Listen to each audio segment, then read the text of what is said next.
ಎಲ್ಲರಿಗೂ ನಮಸ್ತೆ. ಸೌಮ್ಯ ಸುರೇಶಾಚಾರ್ ಯೂಟ್ಯೂಬ್ ಚಾನಲ್ಗೆ ಸ್ವಾಗತ. ನಾನು ಸೌಮ್ಯ. ಶ್ರೀ ಹರತಾಲಿಕಾದೇವಿ ಕಥೆಯನ್ನ ಕೇಳೋಣ. ಶ್ರೀ ಗಣೇಶ ಶಾರದ ಗುರುಭ್ಯೋ ನಮಃ. ಓಂ. ನೈಮಿಷಾರಣ್ಯದಲ್ಲಿ ಸೂತರು ಶೌನಕಾದಿ ಬ್ರಾಹ್ಮಣರನ್ನು ಕುರಿತು ಹೇಳಿದ ಕಥೆಯಿದು. ಮನೋಹರವಾದ ಕೈಲಾಸ ಪರ್ವತದ ಶಿಖರದಲ್ಲಿ ಕುಳಿತಿರುವಂತಹ ಭಗವಂತನನ್ನು ಕುರಿತು ಪಾರ್ವತಿಯು, ಎಲೈ ಶಂಭುವೆ, ನೀನು ಪ್ರತ್ಯಕ್ಷನಾದ ಪಕ್ಷಕ್ಕೆ ಎಲ್ಲ ಧರ್ಮದ ಎಲ್ಲರಿಗೂ ಅಲ್ಪಾಯಾಸದಿಂದ ಮಹತ್ಫಲವನ್ನು ಕೊಡುವಂತಹ ಒಂದು ಅತ್ಯಂತ ಗುಪ್ತವಾದ ವ್ರತವನ್ನು ಹೇಳಬೇಕು. ಸೃಷ್ಟಿ, ಸ್ಥಿತಿ, ಲಯ ಶೂನ್ಯನು, ಜಗತ್ತಿನ ಸ್ವಾಮಿಯೂ ಆದ ನೀನು ಯಾವ ತಪಸ್ಸು, ಯಾವ ದಾನ ಮತ್ತು ಯಾವ ವ್ರತ ಮುಂತಾದವುಗಳಿಂದ ನನಗೆ ಪತಿಯಾಗಿ ದೊರಕಿದೆ ಎಂಬುದನ್ನು ಹೇಳು ಎಂದು ಕೇಳಿದಳು. ಶಂಕರ, ಪ್ರಾಣಪ್ರಿಯಳಾದ ಪಾರ್ವತಿಯೇ, ತೀರಾ ಗೌಪ್ಯವಾದ ಮತ್ತು ಶ್ರೇಷ್ಠವಾದ ಉತ್ತಮ ವ್ರತವನ್ನು ಹೇಳುವೆ ಕೇಳು. ನಕ್ಷತ್ರಗಣದಲ್ಲಿ ಚಂದ್ರನು, ನವಗ್ರಹದಲ್ಲಿ ಸೂರ್ಯನು, ಚಾತುರ್ವರ್ಣದಲ್ಲಿ ಬ್ರಾಹ್ಮಣನು ಮತ್ತು ದೇವತೆಗಳಲ್ಲಿ ವಿಷ್ಣುವು, ನದಿಗಳಲ್ಲಿ ಗಂಗೆಯು, ಪುರಾಣಗಳಲ್ಲಿ ಭಾರತವು, ವೇದಗಳಲ್ಲಿ ಸಾಮವೇದವು, ಇಂದ್ರಿಯಗಳಲ್ಲಿ ಮನಸ್ಸು ಶ್ರೇಷ್ಠವಾಗಿರುವಂತೆ ಆಗಮೋತ್ತಮವು ವೇದಸಾರವೂ ಆದ ಪುರಾಣವನ್ನು ನಾನು ಮೊದಲು ನೋಡಿದಂತೆ ಹೇಳುವೆನು. ಒಮ್ಮನದಿಂದ ಕೇಳು. ಪ್ರಿಯೆ, ಯಾವ ಕಾರಣದಿಂದ ನೀನು ನನ್ನ ಪ್ರಿಯಳು ಮತ್ತು ಯಾವ ಪುಣ್ಯ ಪ್ರಭಾವದಿಂದ ನನ್ನ ಅರ್ಧಾಂಗಿಯೂ ಆಗಿರುವೆಯೋ ಅದೆಲ್ಲವನ್ನು ಕೇಳು. ಭಾದ್ರಪದ ಮಾಸದ ಶುಕ್ಲ ಪಕ್ಷದೊಳಗಿನ ಹಸ್ತಯುಕ್ತವಾದ ತೃತೀಯ ದಿವಸ ಈ ವ್ರತವನ್ನು ಮಾಡಬೇಕು. ಅದರಿಂದ ಎಲ್ಲ ಪಾಪಗಳಿಂದ ಮುಕ್ತರಾಗುತ್ತಾರೆ. ಎಲೈ ಪಾರ್ವತಿ, ನೀನು ಪೂರ್ವದಲ್ಲಿ ಹಿಮಾಲಯ ಪರ್ವತದೊಳಗೆ ಯಾವ ವ್ರತವನ್ನು ಮಾಡಿದೆಯೋ ಅದನ್ನು ಹೇಳುವೆನು ಕೇಳು. ಪಾರ್ವತಿ, ನಾಥ, ವ್ರತಗಳಲ್ಲಿ ಉತ್ತಮವಾದ ವ್ರತವನ್ನು ನಾನು ಹೇಗೆ ಮಾಡಿದೆನೆಂಬುದನ್ನು ನಿನ್ನ ಮುಖದಿಂದ ಕೇಳುವ ಬಯಕೆಯುಳ್ಳವಳಾಗಿರುವೆ. ಶಂಕರ, ಪ್ರಿಯೇ, ಹಿಮಾಲಯವೆಂಬ ಒಂದು ದಿವ್ಯವಾದ ಪರ್ವತ ಶ್ರೇಣಿ ಇದೆ. ಅಲ್ಲಿ ನಾನಾ ವಿಧ ಭೂಮಿ, ಅನೇಕ ಪ್ರಕಾರದ ಗಿಡಗಳು, ತರತರದ ಪಕ್ಷಿಗಳು, ವಿಚಿತ್ರವಾದ ಮೃಗಗಳು ಇವೆ.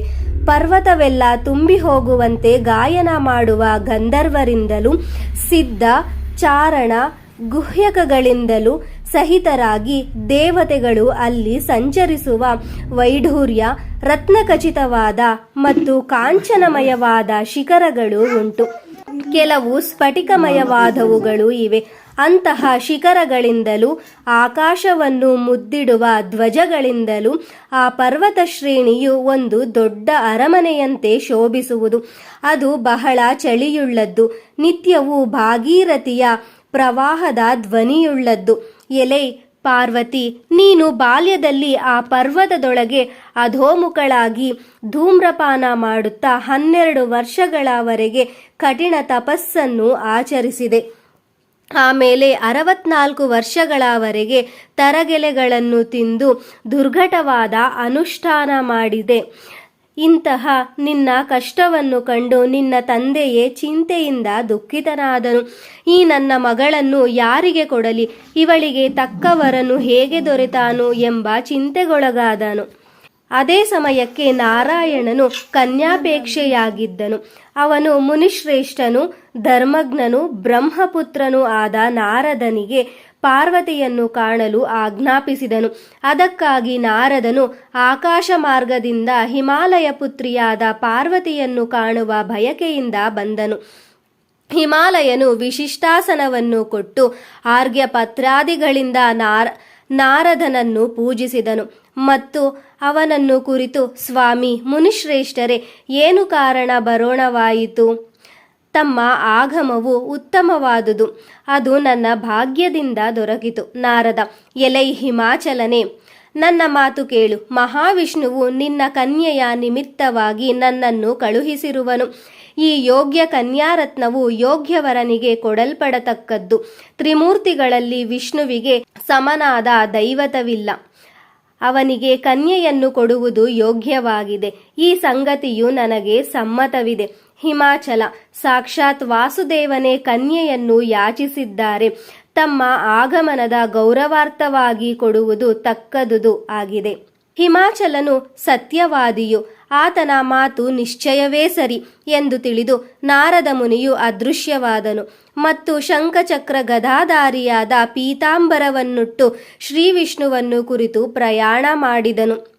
ವಿಷ್ಣುವಿನ ಸಮೀಪಕ್ಕೆ ಹೋಗಿ ಕೈಮುಗಿದು, ಎಲೈ ಭಗವಂತ, ಕೇಳು, ನಿನ್ನ ವಿವಾಹ ಕಾರ್ಯವು ನಿಶ್ಚಿತವಾಯಿತು ಎಂದು ಹೇಳಿದನು. ಇತ್ತ ಆ ಸಮಯದಲ್ಲಿ ಹಿಮಾಚಲನು ಸಂತೋಷದಿಂದ ತನ್ನ ಕನ್ನಿಕೆಯಾದ ಗೌರಿಯನ್ನು ಕಂಡು, ಮಗಳೇ, ವೈಕುಂಠವಾಸಿಯಾದ ಸಕಲ ಸೌಭಾಗ್ಯಾತ್ಮ ಶ್ರೀದೇವಿಗೆ ಆಶ್ರಯವನ್ನಿತ್ತ ವಿಷ್ಣುವಿಗೆ ನಿನ್ನನ್ನು ಕೊಟ್ಟಿರುವೆ ಎಂದನು. ಇಂತು ತಂದೆಯ ಮಾತು ಕೇಳಿ ಅದು ಮನಸ್ಸಿಗೆ ಬಾರದೆ ಇದ್ದ ಮೂಲಕ ಪಾರ್ವತಿಯು ತನ್ನ ಸಖಿಯರೊಂದಿಗೆ ಸಿಂಹ, ಶಾರ್ದೂಲ ಮೊದಲಾದ ಕ್ರೂರ ಮೃಗಗಳುಳ್ಳ ತೀರಾ ಭಯಂಕರವಾದ ನಿರ್ಜನ ವನವನ್ನು ಹೊಕ್ಕು ಮಲಗಿಕೊಂಡಳು. ಸಖಿ ದೇವಿ, ಅದೇನು ಕಾರಣ ದುಃಖಿತಳಾಗಿರುವೆ? ನನಗೆ ಹೇಳು, ನಿನ್ನ ಬಯಕೆಯನ್ನು ನಿಶ್ಚಯವಾಗಿ ಪೂರೈಸುವೆನು. ಪಾರ್ವತಿ, ಸಖಿಯೇ, ನನ್ನ ಬಯಕೆ ಏನೆಂದರೆ ಸಾಕ್ಷಾತ್ ಮಹಾದೇವನನ್ನು ಪತಿಯನ್ನಾಗಿ ವರಿಸಬೇಕು ಎಂದು ನನ್ನ ನಿಶ್ಚಯವು. ಇದರಲ್ಲಿ ಸಂಶಯವಿಲ್ಲ. ಇಂತು ಆಲೋಚಿಸಿದ ನನ್ನ ಕಾರ್ಯವನ್ನು ನನ್ನ ತಂದೆಯು ಅನ್ಯಥಾ ಮಾಡಿದರು. ಆದ್ದರಿಂದ ಪ್ರಿಯ ಸಖಿಯೇ, ನಾನು ನಿಶ್ಚಯವಾಗಿ ದೇಹವನ್ನು ತ್ಯಜಿಸುವೆ. ಸಖಿ, ಹಾಗಾದರೆ ದೇವಿ, ನಿಮ್ಮ ತಾತನು ನೋಡದೇ ಇದ್ದ ವನವನ್ನು ಕುರಿತು ನಾವು ಹೋಗೋಣ. ಶಂಕರ ಇಂತು ನುಡಿದು ಹೊರಡುವ ಸಮಯವನ್ನು ಗೊತ್ತುಪಡಿಸಿ, ನಿನ್ನ ಸಖಿಯು ನಿನ್ನನ್ನು ಘೋರತರವಾದ ವನಕ್ಕೆ ಕರೆದೊಯ್ದಳು. ಅತ್ತ ನಿನ್ನ ತಂದೆಯು ಮನೆ ಹುಡುಕಲಾರಂಭಿಸಿದನು. ಎಲ್ಲಿಯೂ ನೀನು ಕಾಣಲಿಲ್ಲ. ಅದರಿಂದ ಅವನು ಶೋಕಾಕುಲನಾಗಿ, ಮಗಳೇ, ದೇವತೆಗಳು, ದಾನವರು ಅಥವಾ ಕಿನ್ನರರು ಇವರಲ್ಲಿ ಯಾರು ನಿನ್ನನ್ನು ಹರಣ ಮಾಡಿದರೋ ಹೇಗೆ? ಬ್ರಹ್ಮಪುತ್ರನಾದ ನಾರದನಿಗೆ ವಚನವನ್ನು ಕೊಟ್ಟಿರುವೆ. ಇನ್ನು ಆ ಗರುಡಧ್ವಜನಿಗೆ ಏನು ಕೊಡಲಿ ಎಂದು ಚಿಂತಿಸುತ್ತಾ ಮೂರ್ಛಿತನಾಗಿ ಬಿದ್ದುಕೊಂಡನು. ಹಾಗೆ ಜನತೆಯು ಹಾಹಾಕಾರ ಮಾಡುತ್ತಾ ಅವನೆಡೆಗೆ ಓಡಿ ಬಂದರು. ಮೂರ್ಛಿತನಾದ ಕಾರಣವನ್ನು ಕೇಳಿದರು. ಆಗ ಹಿಮಾಚಲನು, ಜನಗಳಿರ, ನನ್ನ ದುಃಖಕ್ಕೆ ಕಾರಣವೇನೆಂದರೆ ನನ್ನ ಮಗಳಾದ ಪಾರ್ವತಿಯನ್ನು ಯಾರಾದರೂ ಹರಣ ಮಾಡಿರುವರೇನೋ, ಅಥವಾ ಕಾಲಸರ್ಪವು ಕಚ್ಚಿತೋ, ಇಲ್ಲವೇ ಹುಲಿ, ಸಿಂಹ ಮೊದಲಾದವು ಕೊಂದು ಹಾಕಿದವೋ, ಅಲ್ಲದೆ ಯಾವ ದುಷ್ಟನು ಒಯ್ದನೋ. ನನ್ನ ಮಗಳು ಎಲ್ಲಿ ಹೋದಳೆಂಬುದು ತಿಳಿಯದಾಗಿದೆ ಎಂದನು. ಮತ್ತು ಬಾಳೆಯ ಗಿಡವು ಬಿರುಗಾಳಿಯಿಂದ ಅಲ್ಲೋಲ ಕಲ್ಲೋಲವಾಗುವಂತೆ ದುಃಖ ಸಂತಪ್ತತೆಯಿಂದ ಕುಪಿತನಾದನು. ತನ್ನ ಕನ್ಯಾರತ್ನವನ್ನು ಕಾಣಲು ವನದಲ್ಲಿ ಹುಡುಕುತ್ತಾ ಹೊರಟನು. ಆಗ ನೀನು ಸಖಿ ಸಹಿತಳಾಗಿ ಸಿಂಹ, ಹುಲಿ, ಕರಡಿ, ಮಂಗಗಳು ಸಂಚರಿಸುವ ಘೋರಾರಣ್ಯದಲ್ಲಿ ಸಂಚರಿಸುವವಳಾದಿ ಅಲ್ಲಿ ನದಿಯ ಒಂದು ಗವಿಯನ್ನು ಕಂಡಿ ಅದರೊಳಗೆ ಪ್ರವೇಶ ಮಾಡಿದೆ. ಅನ್ನ ಬೋರ್ಗವರ್ಜಿತಳಾದ ನೀನು ವಾಲುಕಾಲಿಂಗದಲ್ಲಿ ನನ್ನನ್ನು ಪೂಜಿಸತೊಡಗಿದೆ. ಆಗ ಸಹಿತಳಾದ ನಿನ್ನ ಹತ್ತಿರ ನಾನು ಬಂದೆನು. ಎಲೈ ವರಾನಳೆ ಪಾರ್ವತಿಯೇ, ನಾನು ಪ್ರಸನ್ನನಾಗಿರುವೆ, ವರವನ್ನು ಕೇಳು ಎಂದೆ. ಆಗ ನೀನು, ಎಲೈ ಈಶ್ವರನೇ, ನೀನು ಪ್ರಸನ್ನನಾಗಿದ್ದರೆ ನನಗೆ ಪತಿಯಾಗು ಎಂದು ನುಡಿದೆ. ತಥಾಸ್ತು, ಹಾಗೇ ಆಗಲಿ ಎಂದು ವಚನವಿತ್ತು. ನಾನು ಕೈಲಾಸಕ್ಕೆ ಹೋದೆನು. ಬೆಳಗಾಗುತ್ತಿರಲು ಎಲ್ಲಾ ಪೂಜೆಯನ್ನು ಹೊಳೆಯಲ್ಲಿ ವಿಸರ್ಜನೆ ಮಾಡಿ ಸಖಿಯೊಂದಿಗೆ ನೀನು ಪಾರಣೆ ಮಾಡಿದೆ. ಅದೇ ಕಾಲಕ್ಕೆ ಹಿಮಾಚಲನು ನಿಬಿಡವಾದ ವನವನ್ನು ಶೋಧಿಸುತ್ತಾ ನೀನಿದ್ದ ಸ್ಥಳಕ್ಕೆ ಬಂದನು. ಅಲ್ಲಿ 4 ದಿಕ್ಕಿನಲ್ಲಿ ಹುಡುಕುತ್ತಾ ಭ್ರಾಂತನಾಗಿ ನಿನ್ನನ್ನು ಕಾಣದೆ ದಣಿದು ಬಿದ್ದುಕೊಂಡನು. ಅಷ್ಟಾದ ಬಳಿಕ ನದಿಯ ದಂಡೆಯ ಮೇಲೆ ಮಲಗಿರುವ 2 ಕನ್ಯೆಯರನ್ನು ನೋಡಿದನು. ಅವನನ್ನು ಎಚ್ಚರಿಸಿ ತೊಡೆಯ ಮೇಲೆ ಕುಳ್ಳಿರಿಸಿಕೊಂಡನು ಮತ್ತು ಅಳುತ್ತಾ, ಪಾರ್ವತಿಯೇ, ಸಿಂಹ, ಶಾರ್ದೂಲ, ಕರಡಿ, ಸರ್ಪಗಳುಳ್ಳ ಈ ಘೋರಾರಣ್ಯಕ್ಕೆ ಅದೇನು ಕಾರಣದಿಂದ ಬಂದೆ ಎಂದು ಕೇಳಿದನು. ಪಾರ್ವತಿಯು, ತಾತ, ಸಾಕ್ಷಾತ್ ಶಂಕರನಿಗೆ ನನ್ನನ್ನು ಕೊಡುವೆಯೆಂದು ನಾನು ತಿಳಿದಿದ್ದೇನು. ನೀನು ಆ ಕಲ್ಪನೆಯನ್ನು ಅನ್ಯಥಾ ಮಾಡಿದೆ, ಅಂದರೆ ವಿಷ್ಣುವಿಗೆ ನಿಶ್ಚಯ ಮಾಡಿದೆ. ಅದಕ್ಕಾಗಿ ನಾನು ವನಕ್ಕೆ ಬರುವವಳ ಈಗ ನೀನು ನನ್ನನ್ನು ಶಂಕರನಿಗೆ ಕೊಡುವೆನೆಂದು ನುಡಿದರೆ ಮನೆಗೆ ಬರುವೆ, ಇಲ್ಲವಾದರೆ ಇದೇ ವನದಲ್ಲಿ ಇರಬೇಕೆಂದು ನಿಶ್ಚಯಿಸಿರುವೆ ಎಂದಳು. ಹಿಮಾಚಲನು ಆ ಮಾತಿಗೆ ಸಮ್ಮತಿಸಿ ನಿನ್ನನ್ನು ಮನೆಗೆ ಕರೆದುಕೊಂಡು ಬಂದನು. ಆ ನಂತರ ವಿವಾಹ ಸಮಾರಂಭಗಳನ್ನು ನೆರವೇರಿಸಿ ನಿನ್ನನ್ನು ನನಗೆ ಧಾರೆ ಎರೆದು ಕೊಟ್ಟನು. ಪಾರ್ವತಿಯೇ ಕೇಳು, ನೀನು ವಾಲುಕಾಲಿಂಗವನ್ನು ಮಾಡಿ ನನ್ನನ್ನು ಪೂಜಿಸಿದೆ. ಈ ವ್ರತ ಪ್ರಭಾವದಿಂದ ನಿನಗೆ ಸೌಭಾಗ್ಯವು ದೊರೆಯಿತು. ಅಂತಹ ಉತ್ತಮ ವ್ರತವು ಇದುವರೆಗೂ ಯಾರಿಗೂ ತಿಳಿದಿಲ್ಲ. ಈ ಶ್ರೇಷ್ಠವಾದ ವ್ರತಕ್ಕೆ ಹರತಾಲಿಕಾ ಎಂಬ ಹೆಸರು. ಹೇಗೆ ಉಂಟಾಯಿತೆಂಬುದನ್ನು ಹೇಳುವೆ ಕೇಳು. ನೀನು ಯಾವ ಕಾರಣ ಹತಳಾದೆಯೋ ಆ ಕಾರಣದಿಂದ ಹರತಾಲಿಕಾ ಎಂದು ಖ್ಯಾತವಾಯಿತು. ಪಾರ್ವತಿ, ಎಲೈ ಪ್ರಭುವೆ, ಶಂಕರನೇ ಈ ವ್ರತದ ನಾಮವನ್ನು ಹೇಳಿದೆ. ಇನ್ನು ಇದರ ವಿಧಿಯನ್ನು ಹೇಳು ಮತ್ತು ಇದಕ್ಕೆ ಫಲವೇನು ಮತ್ತು ಈ ವ್ರತವು ಯಾರಿಂದ ಮಾಡಲ್ಪಟ್ಟಿತು ಎಂಬುದನ್ನು ತಿಳಿಸು ಎಂದಳು. ಶಂಕರ, ಪಾರ್ವತಿಯೇ, ಇದು ಸ್ತ್ರೀಯರ ವ್ರತವು. ಸೌಭಾಗ್ಯವನ್ನು ಬಯಸುತ್ತಿದ್ದರೆ ನೀನು ಈ ವ್ರತವನ್ನು ಮಾಡು. ಬಾಳೆಯ ಕಂಬ ತೋರಣಗಳಿಂದ ಮಂಟಪವನ್ನು ರಚಿಸಿ ತರತರದ ವರ್ಣಗಳಿಂದ ಚಿತ್ರ ವಿಚಿತ್ರವಾದ ವಸ್ತುಗಳಿಂದ ಅಲಂಕರಿಸಬೇಕು. ಆ ಮಂಟಪವನ್ನು ಗಂಧದಿಂದ ಲೇಪಿಸಬೇಕು.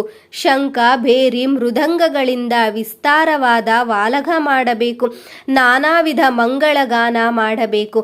ಆಮೇಲೆ ಮಂಟಪದಲ್ಲಿ ಪಾರ್ವತೀ ಸಹಿತನಾದ ನನ್ನ ವಾಲುಕಾಲಿಂಗವನ್ನು ಸ್ಥಾಪನೆ ಮಾಡಬೇಕು. ಬಳಿಕ ಪಾರ್ವತೀ ಸಹಿತ ತನ್ನ ಲಿಂಗವನ್ನು ಪ್ರಾರ್ಥನಾಪೂರ್ವಕವಾಗಿ ಆವಾಹನಾದಿ ಅಭಿಷೇಕಾಂತ ಪೂಜೆ ಮಾಡಿ ಗಂಧ, ಪುಷ್ಪ, ಧೂಪ, ದೀಪಗಳನ್ನು ಅರ್ಪಿಸಬೇಕು. ತೆಂಗು, ಅಡಿಕೆ, ಪೇರಲ, ಬೋರೆ, ದಾಳಿಂಬರ, ನಾರಂಗಿ ಮೊದಲಾದ ಫಲಗಳಿಂದ ಮತ್ತು ಆ ಋತುಕಾಲದಲ್ಲಿ ಹುಟ್ಟಿದ ಹಲವು ಮಾಲಾದಿಗಳಿಂದ ನೈವೇದ್ಯ ಮಾಡಬೇಕು. ನಮಃ ಶಿವಾಯ ಮಂತ್ರದಿಂದ ಗಂಧ ಧೂಪಾದಿಗಳ ಪೂಜೆ ಮಾಡಬೇಕು. ರಾತ್ರಿಯಲ್ಲಿ ಹಲವು ಬಗೆಯ ವಾದ್ಯಗಳಿಂದ ವಿವಿಧ ರೀತಿಯ ಗಾಯನಗಳನ್ನು ಮಾಡುತ್ತಾ ಭಕ್ತಿಯಿಂದ ಜಾಗರಣೆ ಮಾಡಬೇಕು. ಅನಂತರ ಶಿವ ಪಾರ್ವತಿಯರ ಮೂರ್ತಿಗೆ ಈ ಕೆಳಗಿನಂತೆ ಪ್ರಾರ್ಥಿಸಬೇಕು. ಎಲೈ ಸ್ವಾಮಿ, ನೀನು ಸುಖದಾಯಕನು, ಸೌಮ್ಯ ಸ್ವರೂಪನು, 5 ಮುಖಗಳುಳ್ಳವನು, ಶೂಲಾಯುಧವನ್ನು ಧರಿಸಿದವನು, ನಂದಿ, ಭೃಂಗಿ, ಮಹಾಕಾಲರೆಂಬ ಪ್ರಥಮ ಗಣಗಳಿಂದ ಕೂಡಿದವನು. ನಿನಗೆ ನಮಸ್ಕಾರವಿರಲಿ. ಎಲೆ ಮಂಗಳಕರವಾದ ಪಾರ್ವತಿಯೇ, ನೀನು ಶಂಕರನ ಪ್ರಿಯ ಪತ್ನಿಯು, ಸೃಷ್ಟಿಗೆ ಕಾರಣಳಾದ ಮೂಲ ಪ್ರಕೃತಿ ರೂಪಳು, ಸುಖದಾಯಕಳು, ಜಗನ್ಮಯಳು. ಇಂತಹ ನಿನಗೆ ನಮಸ್ಕಾರವಿರಲಿ. ನಿತ್ಯದಲ್ಲಿ ಮಂಗಳಪ್ರದಳು, ಮಂಗಳ ಸ್ವರೂಪಿಯು, ಶಿವನಿಗೆ ಅರ್ಧಾಂಗಿಯು. ಇಂತಹ ನಿನಗೆ ಸರ್ವಕಾಲದಲ್ಲಿ ನಮಸ್ಕಾರವಿರಲಿ. ಜಗದ್ದಾತ್ರಿ ಬ್ರಹ್ಮ ಸ್ವರೂಪಳಾದ ಪಾರ್ವತಿಯೇ, ನಿನಗೆ ನಮಸ್ಕಾರ. ಎಲೈ ಸಿಂಹವಾಹಿನಿಯೇ, ಈ ಸಂಸಾರದಿಂದ ನನ್ನನ್ನು ರಕ್ಷಿಸು. ಯಾವ ಬಯಕೆಯಿಂದ ಪೂಜಿತಳಾಗಿರುವೆಯೋ ಆ ರಾಜ್ಯ, ಸೌಭಾಗ್ಯ, ಐಶ್ವರ್ಯವನ್ನು ಕೊಡು ಮತ್ತು ನನ್ನನ್ನು ಸಂರಕ್ಷಿಸು. ಅನಂತರ ಈ ಕಥೆಯನ್ನು ಕೇಳಿ ಬ್ರಾಹ್ಮಣರಿಗೆ ಭೋಜನ ಮಾಡಿಸಿ ತನ್ನ ಶಕ್ತಿಯಂತೆ ವಸ್ತ್ರ, ಬಂಗಾರ, ಆಕಳು ಮತ್ತು ದಕ್ಷಿಣೆಯನ್ನು ಕೊಡಬೇಕು. ಭಕ್ತಿಯಿಂದ ಗಂಡನೊಂದಿಗೆ ಈ ಕಥೆಯನ್ನು ಕೇಳಿ ಅನ್ಯರಿಗೂ ಸುವಾಸಿನಿಯರಿಗೂ ಭೂಷಣಗಳನ್ನು ಕೊಡಬೇಕು. ಈ ಶ್ರೇಷ್ಠ ವ್ರತವನ್ನು ಮಾಡುವುದರಿಂದ ಎಲ್ಲ ಪಾಪಗಳಿಂದ ಮುಕ್ತಳಾಗುವಳು. 7 ಜನ್ಮಗಳವರೆಗೆ ರಾಜ್ಯ ಪ್ರಾಪ್ತಿಯೂ ಸೌಭಾಗ್ಯ ವೃದ್ಧಿಯೂ ಆಗುವುದು. ಈ ಹರತಾಲಿಕೆಯು ತೃತೀಯ ತಿಥಿಯ ದಿನ ವ್ರತ ಸಂಕಲ್ಪ ಮಾಡಿ ಊಟ ಮಾಡುವವಳು 7 ಜನ್ಮಗಳವರೆಗೆ ಬಂಜೆಯಾಗುವಳು. ಮತ್ತೆ ಮತ್ತೆ ವೈಧವ್ಯವನ್ನು ಹೊಂದುವಳು. ಬಡತನವು, ಪುತ್ರ ಶೋಕವು ಉಂಟಾಗುವುದು. ಅವಳ ಕರ್ಕಶೆಯು ದುಃಖಭೋಗಿಯೂ ಆಗಿ ಕೊನೆಗೆ ನರಕದಲ್ಲಿ ಬೀಳುವಳು. ಆದ್ದರಿಂದ ಉಪವಾಸವನ್ನು ಮಾಡಲೇಬೇಕು. ಅಂದು ಹಾಲು ಕುಡಿಯುವವಳು ಬೆಕ್ಕಿನ ಜನ್ಮವನ್ನು ಹೊಂದುವಳು. ಸಕ್ಕರೆ, ಬೆಲ್ಲಗಳನ್ನು ತಿನ್ನುವವಳು ಕೀಟ ಜನ್ಮ ತಾಳುವಳು. ಈ ವ್ರತದ ವಾಯನ ಬಾಗಿನ ದಾನವನ್ನು ಕೊಡಬೇಕು. ಬಂಗಾರ, ಬೆಳ್ಳಿ, ತಾಮ್ರ ಇಲ್ಲವೇ ಬಿದಿರಿನ, ಅದು ಇಲ್ಲವಾದರೆ ಮಣ್ಣಿನ ಪಾತ್ರೆಯಲ್ಲಿ ವಸ್ತ್ರ, ಫಲ, ದಕ್ಷಿಣಾದಿಗಳನ್ನು ಇಟ್ಟು ಸೌಭಾಗ್ಯ ದ್ರವ್ಯದಿಂದ ಕೂಡಿದ ಬಾಗಿನವನ್ನು ಮುತ್ತೈದೆಯು ಬ್ರಾಹ್ಮಣರಿಗೆ ಕೊಡಬೇಕು. ಮರುದಿನ ಪಾರಣೆ ಮಾಡಬೇಕು. ಇಂತು ಹರತಾಲಿಕಾ ವ್ರತವನ್ನು ಆಚರಿಸುವವಳು ನಿನಗೆ ಸಮನಾಗುವಳು. ಪತಿಯಿಂದ ಕೂಡಿ ಇಹಲೋಕದಲ್ಲಿ ಅನೇಕ ಭೋಗಗಳನ್ನು ಭೋಗಿಸಿ ಕೊನೆಗೆ ಗಂಡನೊಡನೆ ಸಾಯುಜ್ಯ ಮುಕ್ತಿಯನ್ನು ಪಡೆಯುವಳು. ಈ ಕಥೆಯನ್ನು ಕೇಳುವುದರಿಂದ 1000 ಅಶ್ವಮೇಧ ಮತ್ತು 100 ವಾಜಪೇಯ ಯಜ್ಞಗಳನ್ನು ಮಾಡಿದಷ್ಟು ಫಲವೂ ಬರುವುದು. ಪಾರ್ವತಿಯೇ, ಈ ವ್ರತಾನುಷ್ಠಾನ ಮಾತ್ರದಿಂದ 1,000,000 ಯಜ್ಞ ಮಾಡಿದಷ್ಟು ಪುಣ್ಯವೂ ದೊರಕುವುದು. ಇಂತಹ ಉತ್ತಮ ವ್ರತವನ್ನು ನಿನ್ನ ಮುಂದೆ ಹೇಳಿದೆನು. ಪುರಾಣಿಕರಿಂದ ಹೇಳಲ್ಪಟ್ಟ ಈ ಕಥೆಯನ್ನು ನಿರಂತರವಾಗಿ ಶ್ರವಣ ಮಾಡುವವರು ಪಾಪದಿಂದ ಮುಕ್ತರಾಗಿ ಅಂತ್ಯದಲ್ಲಿ ಉತ್ತಮ ಗತಿಯನ್ನು ಹೊಂದುವರು ಎಂದು ಈಶ್ವರನು ಪಾರ್ವತಿಯ ಮುಂದೆ ಹೇಳಿದುದನ್ನು ಸೂತರು ಶೌನಕಾದಿ ಬ್ರಾಹ್ಮಣರನ್ನು ಕುರಿತು ಹೇಳಿದರು. ಅದನ್ನೇ ಯಥಾಮತಿಯಾಗಿ ಶ್ರೀ ಸಾಂಬ ಸದಾಶಿವ ಚರಣಾರವಿಂದಗಳಲ್ಲಿ ನಿರೂಪಿತವಾಯಿತು. ಧನ್ಯವಾದಗಳು. ಯಾರೆಲ್ಲ ನನ್ನ ಚಾನಲನ್ನು ಸಬ್ಸ್ಕ್ರೈಬ್ ಮಾಡದೆ ನೋಡುತ್ತಿದ್ದೀರೋ ದಯವಿಟ್ಟು ಸಬ್ಸ್ಕ್ರೈಬ್ ಮಾಡಿಕೊಳ್ಳಿ ಹಾಗೂ ನಿಮ್ಮ ಫ್ಯಾಮಿಲಿ ಮತ್ತು ಫ್ರೆಂಡ್ಸ್ಗೆ ಶೇರ್ ಮಾಡಿ. Thanks for watching.